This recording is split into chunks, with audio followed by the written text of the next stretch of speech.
And the schoolhouse was also, after it closed in 1931, because at that point there was, you had to go to Battle Ground for high school anyway, and if they went to Battle Ground they had to board or ride a horse in the old days. And anyway, if you wanted to come to Venersborg, you had to, and you were in Portland, you had to ferry over, and then once you got on the Washington side, you had to take a trolley from what would have been downtown Vancouver, and they'd go to Sifton, and then from Sifton, you know where Sifton is. Sifton's part of like Orchards, people. Yeah, it's still 12 miles away. And then they would hire a horse and buggy. And the road to Venersborg was narrow and crooked and very rough and often very muddy because we get a lot of rain.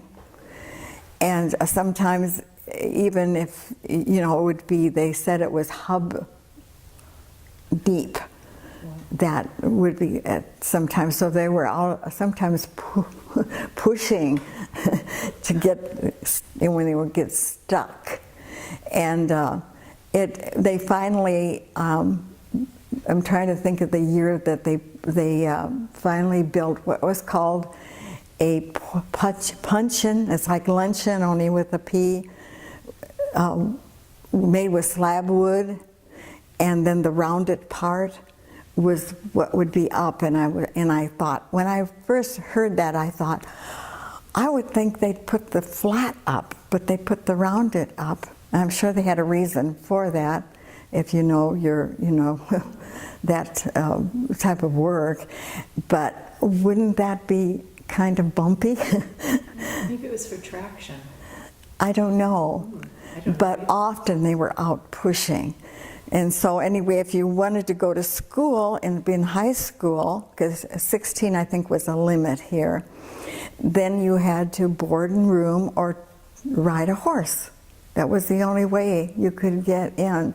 And sometimes even, there were 3 men that bought a brand new Ford in around I hate to quote but it's probably around 1910, I think it was.